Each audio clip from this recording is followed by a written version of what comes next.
Con el placer de siempre, saludamos a la audiencia de la 103.9 que nos acompaña en una nueva edición de Diálogos con Valor, que es el espacio de la Asociación Cristiana de Jóvenes en Radio Plural. La invitación a reflexionar juntos se mantiene y confiamos que la temática a abordar resulte del interés de todos ustedes.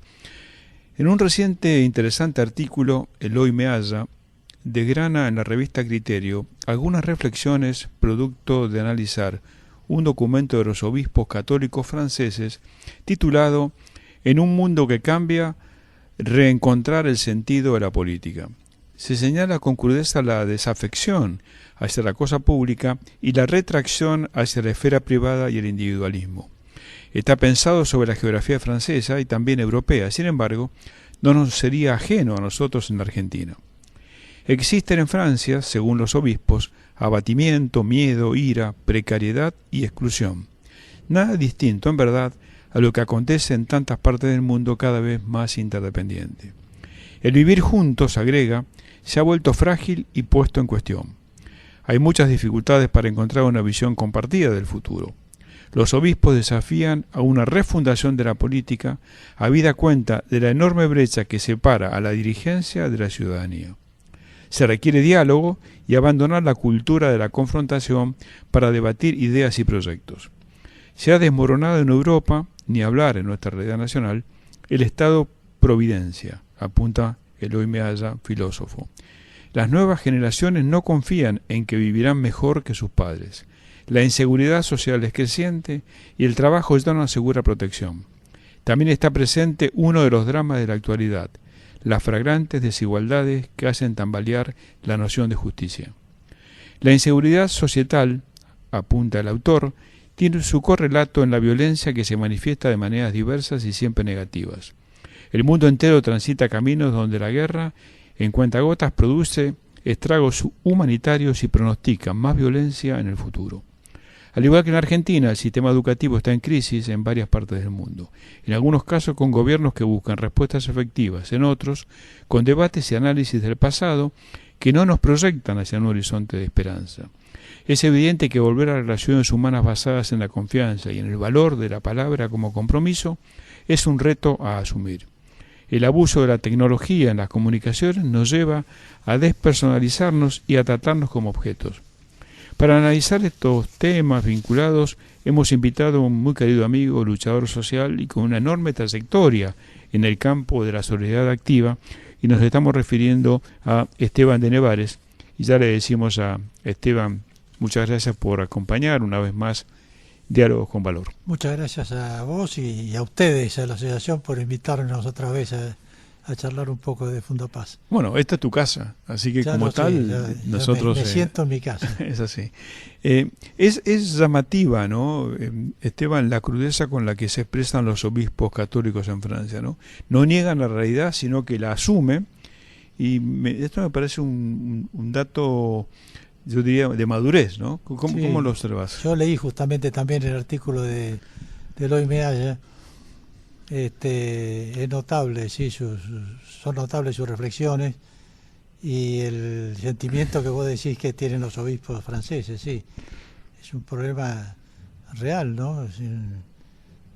Vos sabés que Eloy trabajó en Fundapaz. Trabajó, ¿no? Y seguimos muy vinculados, estuvo varios años con nosotros y ahora seguimos vinculados. Qué bien. Ahora, esto que también se plantean como una situación que se da en Francia, el abatimiento, el miedo, la inseguridad, a dónde vamos y cómo vamos, también eso lo podemos trasladar perfectamente a la geografía argentina. Por supuesto, es un problema, desgraciadamente yo creo que es un problema mundial, Sí, ¿no? No francés ni argentino, sino de la mayoría de los países del mundo, por no decir todos. El tema de esa inseguridad que se vive de todo sentido, no solamente la seguridad física, así de que te vaya a pasar algo, que te vayan a asaltar o qué sé yo, sino la seguridad también mental, espiritual, sí. Poder disponer del pensamiento de uno, ¿no? Es así. Eso se vincula mucho, me parece, Esteban, a la esperanza o la desesperanza. Una sociedad desesperanzada siempre es una Sí. sociedad frustrada, ¿no? Sí, por supuesto. La desesperanza es terrible, ¿no? Porque nos somete a todos a una situación muy tremenda, ¿no? Sí. Es un- Que casi te deja te deja sin futuro. sin O sea, futuro, sí, claro. y eso, una Sí. sociedad sin futuro que vive solamente el presente Es una es sociedad fatal, casi muerta, sí. casi muerta. Vos estás siempre vinculado, bueno, a mucho trabajo social, pero hay un epicentro que es Fundapaz. Es una organización que tiene mucho tiempo, mucha Sí. trayectoria. ¿Qué está haciendo fundamentalmente Fundapaz hoy en Argentina? Mira, nos estamos dedicando. Fundapaz nació para la promoción de los muy pequeños productores, campesinos y indígenas. Ya desde hace varios años nos estamos dedicando más a apoyar no a las familias o a las personas individuales, sino a las organizaciones que hemos contribuido a formar.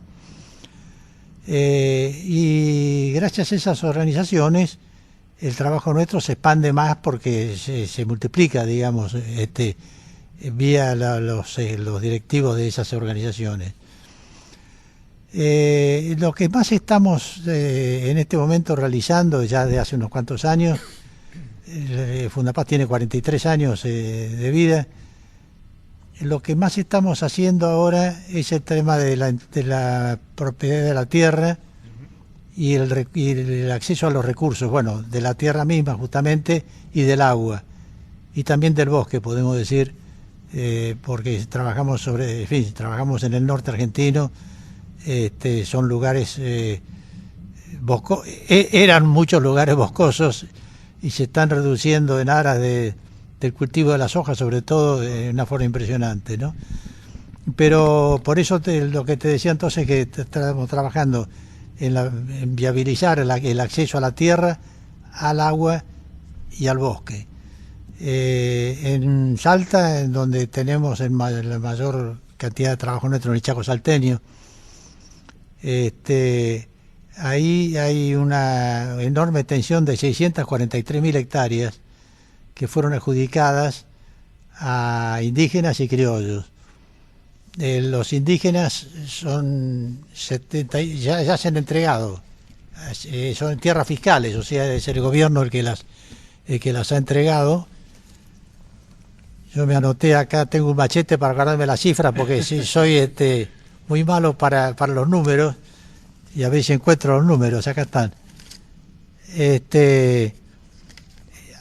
Ya se entregaron a 71 comunidades indígenas y a 465 familias criollas, esas la mayor parte todavía en condominio, a los criollos, pero ya de ese condominio hay 120 familias que ya tienen su propio título, entonces se han salido del condominio y tienen su propio título de propiedad.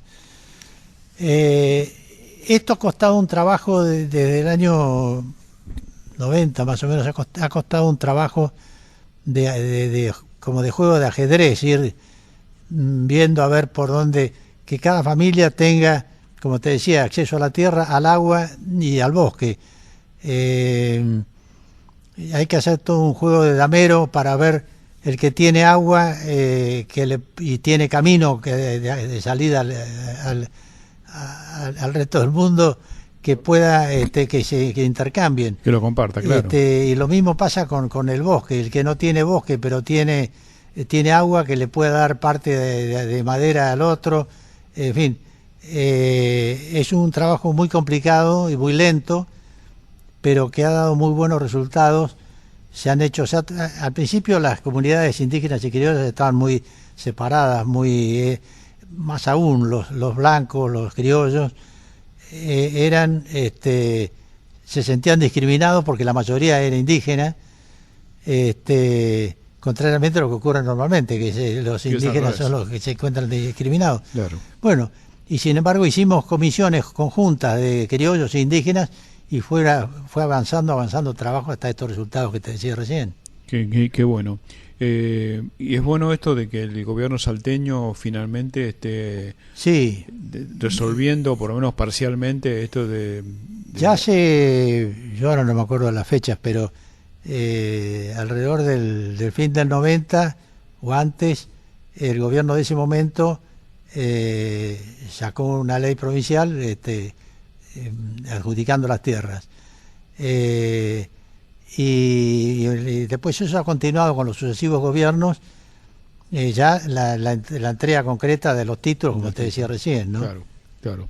En la introducción hacíamos mención a la necesidad de recuperar un poco más la confianza en las relaciones y en darle valor de compromiso a la palabra. Ahora, cuando uno habla de la palabra como compromiso, en este mundo que nos toca vivir, parece una cuestión media naif, ¿no? Como diciendo, bueno, no, la palabra, después de la posverdad, después de tantas cosas que hemos escuchado acerca de eso, ¿cómo te suena? ¿No es necesaria volver a tener confianza en la palabra como una forma de relacionamiento y de convivencia? Sí, bueno, yo creo que la palabra, oía hace un rato a la grabación de Alicia Pierini, cuando hablaban de la educación ustedes, y realmente yo creo que la palabra empieza desde la escuela, justamente, ¿no? Seguro. Sí, empieza en la familia, por supuesto, pero si la escuela no apoya, no se pone de acuerdo con la familia para valorizar la palabra, estamos perdiendo el tiempo, ¿no? Los adultos que se van formando con ese desinterés o ese descuido o esa negación de la palabra cuyos valores deben reconocer, ¿no? Sí, y esto hay que trabajarlo, porque en este mundo supuestamente muy comunicado, cosa que habría que poner en tela de juicio, se está muy comunicado, o de alguna manera tenemos acceso a infinidad de información que no siempre procesamos y lo convertimos en comunicación. Hay un llamado urgente a esto de retomar la convivencia humana como centro de cualquier evolución que haga precisamente de esta sociedad una sociedad más humanitaria. Sí, yo creo que el exceso de comunicación tecnológica ha motivado en buena medida la incomunicación, valga la paradoja, ¿no? Sí, sí. Yo viajo todos los días en tren y subte y veo la gran mayoría de la gente va metida en su telefonito, aunque estén juntos, parejas que uno ve que están juntas, novios, matrimonios, y sin embargo cada uno está con su telefonito ahí, es impresionante. Hay un dato interesante que te recomiendo seguir. Cuando vas a un restaurante a almorzar o a cenar, sí, hay una familia de 4 personas, mamá, papá y los hijos. Fíjate en la mesa cuál es el diálogo. Sí. Es el diálogo de cada uno con su teléfono. Con su teléfono, sí, no, es impresionante. Sí. Sí. Y el mundo, a pesar de eso, no anda mejor, ¿no? Al contrario. ¿Cómo se evalúa? Siempre tomamos el tema social en la Argentina como un tema central en todos los diálogos con las personas que invitamos. ¿Cómo sentís una población tan numerosa desde el punto de vista porcentual? Y cuando hablamos de porcentuales, detrás del porcentual está un ser humano o seres humanos. 30% de pobreza en un país como el nuestro. ¿Cómo evalúa Fundapaz esta situación en términos de, por supuesto, en términos de justicia social, pésimo, pero en términos también de intentar un cambio de tendencias a futuro? ¿Cómo lo estás observando? Sabes que nosotros justamente estamos tratando de hablar, no se puede negar la pobreza al 30% que tenemos en el país, ni mucho menos, y yo creo que todavía nos quedamos cortos, pero estamos tratando de hablar más de desigualdad. Sí, claro. Lo cual significa también un llamado a los que son minorías, digamos, si hablamos de 30% de pobres, hay un 70% que no son tan pobres, pero hay un número también alto, que será un 10, un 15, un 20%, de personas que ignoran lo que pasa más allá de sus narices. Y dicen, bueno, que la pobreza es una cuestión del gobierno, y que no es tan así. El gobierno, por supuesto, es el primer responsable, pero somos todos corresponsables, como que somos parte todos del propio gobierno, por algo lo hemos elegido. Ese tema de la desigualdad porque además la pobreza, por supuesto, se siente mucho más, el pobre la siente mucho más cuanto mayor es la contradicción que tiene, la opulencia que puede estar viviendo el vecino, o el descuido que tiene del trato de esta persona más pobre, ¿no? Sí. Esta desigualdad del 30%, o que fuera del 20%, fuera que fuera, sí, también está demostrando una especie de radiografía de una sociedad con rasgos de casi fallidas, ¿no? Casi de falencias, ¿eh? Sí. Tanto de la política como de la ciudadanía. Sí, sí. En términos, porque además el tema central de la salida de la pobreza no es un solo elemento, un solo factor el que juega, ¿no? Parecería que hace falta conjugar una serie de factores que hagan posible en el tiempo, que va a ser prolongado, va a ser muy prolongado, en el tiempo esos factores articulados nos hagan salir de esta situación tan dolorosa para tantos, ¿no? Sí, por supuesto. Va a ser, como vos decís, un proceso muy largo. Esperemos, si Dios quiera, que el proceso, digamos, vaya de todos avanzando. Pero es evidente que se me escapó la idea que te iba a decir. Sí, vos antes mencionabas que hay una corresponsabilidad del conjunto. Ah, bueno, a eso iba, claro, exactamente. Yo lo que decía antes, yo creo que esa corresponsabilidad social que hay,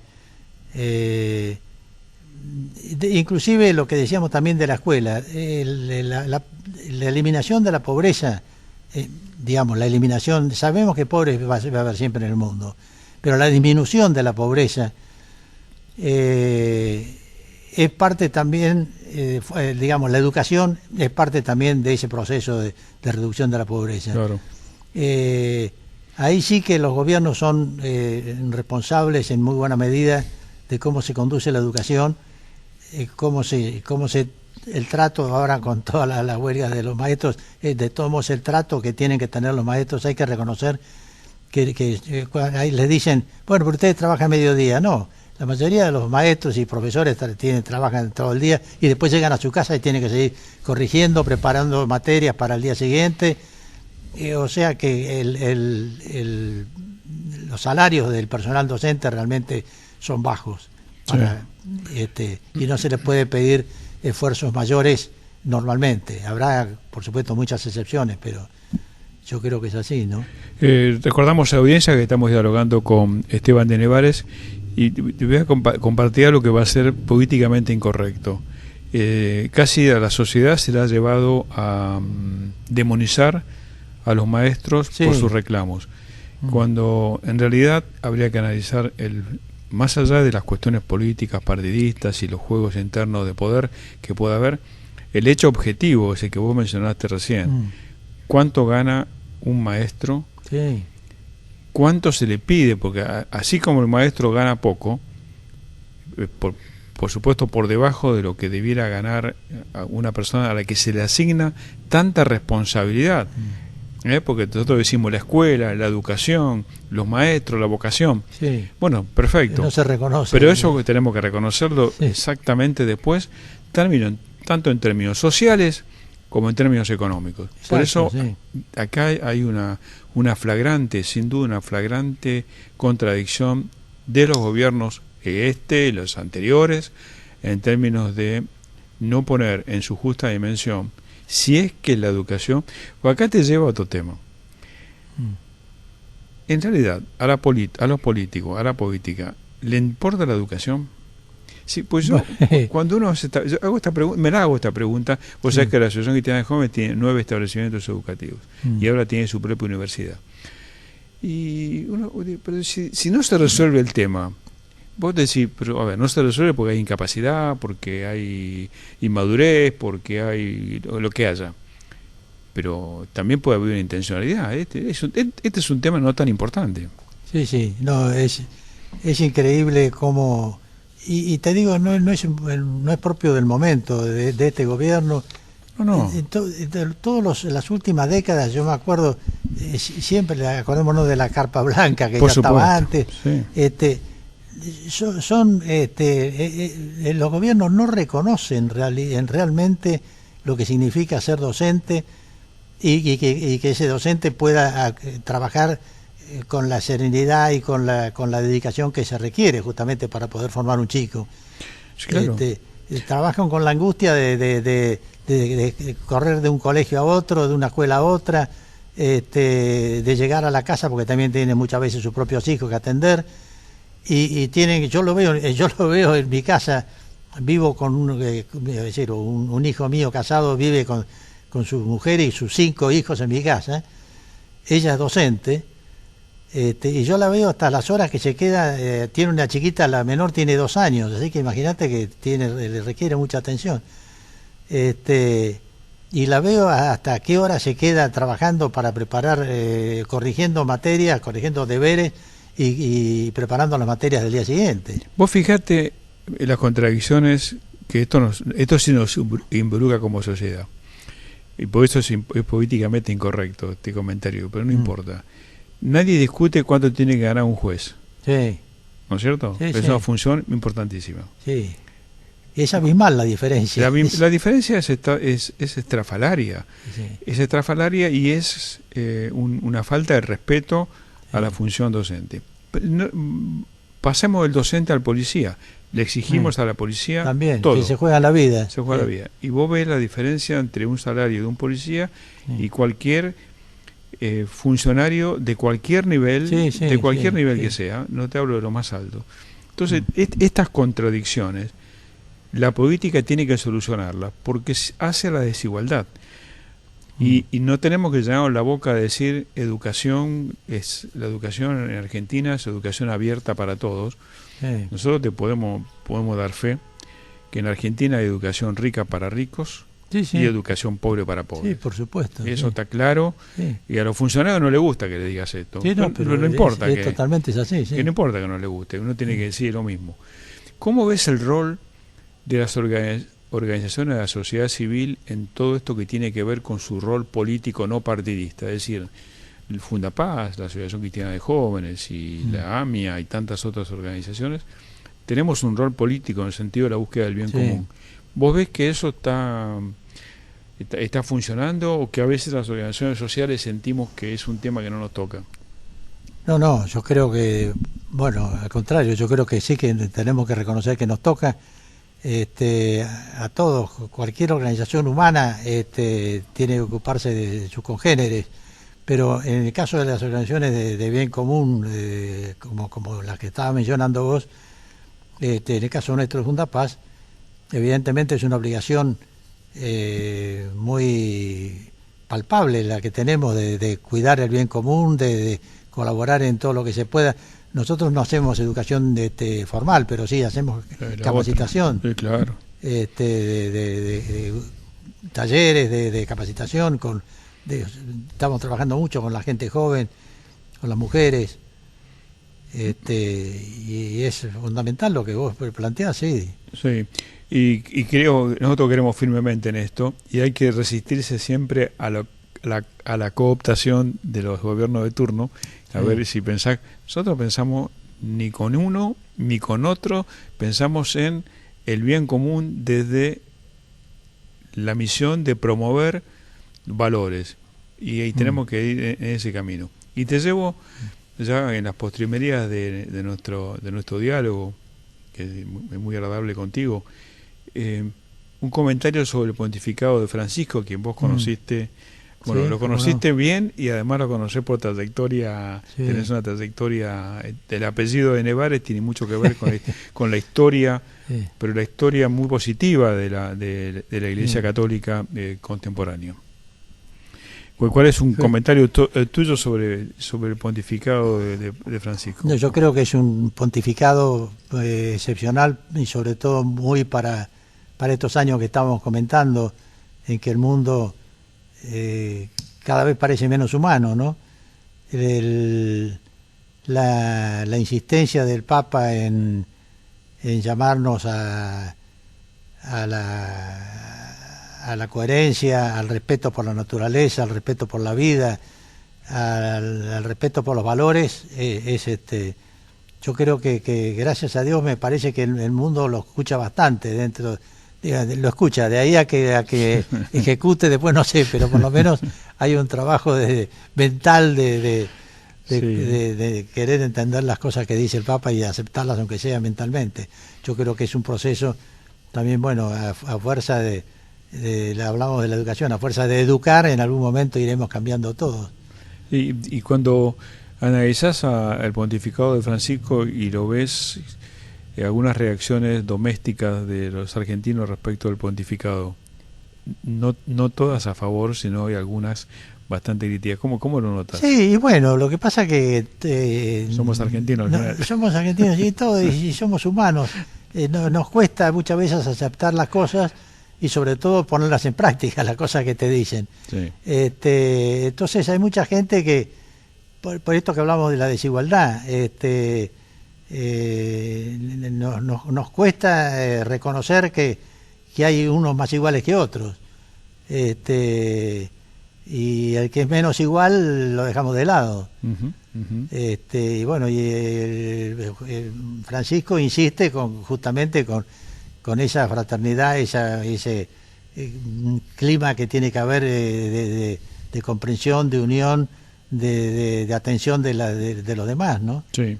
Y como laico, recordamos que un primo de Esteban era el obispo de Neuquén, de Nevares, realmente una persona exquisita y de un compromiso en momentos tremendamente dificilísimos de la Argentina, y que jugó un rol fundamental en favor de los pobres, en favor de los derechos humanos, en favor del bien común al final.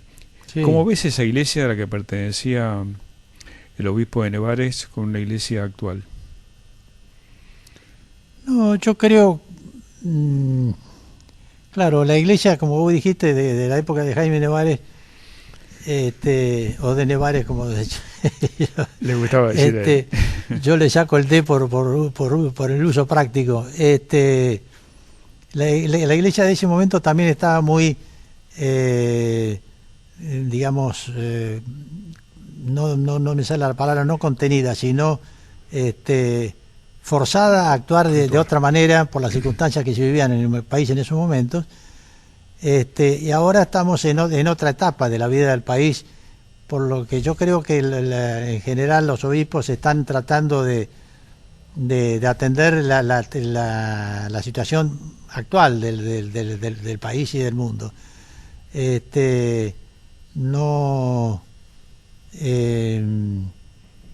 Sí, son momentos distintos. Son momentos muy distintos que te obligan a distintas actitudes. La lucha de Jaime de Nevares, de Novak, de Angelelli en su momento. De Angelelli, fueron obispos que respondían a un momento muy difícil del país, que ahora la dificultad es otra, digamos, no hay ese problema que teníamos tan candentes, por lo menos, de los derechos humanos, pero sí hay el derecho a la mejor condición de vida. Claro. Entonces se están dedicando más a atender la situación de pobreza que hablábamos, ¿no? Sí, señor. Esteban, muchísimas gracias por habernos acompañado una vez más. Felicitaciones por tu compromiso histórico y por tu vocación de servicio, y también por tu afecto y tu cariño hacia la Asociación Cristiana de Jóvenes, que es recíproco. Bueno, muchas gracias a vos y a la Asociación Cristiana de Jóvenes. Ha sido Esteban de Nevares, nuestro invitado de hoy. Como decimos siempre, Argentina Andicamina con esperanza activa. Hasta nuestro próximo encuentro por la 103.9.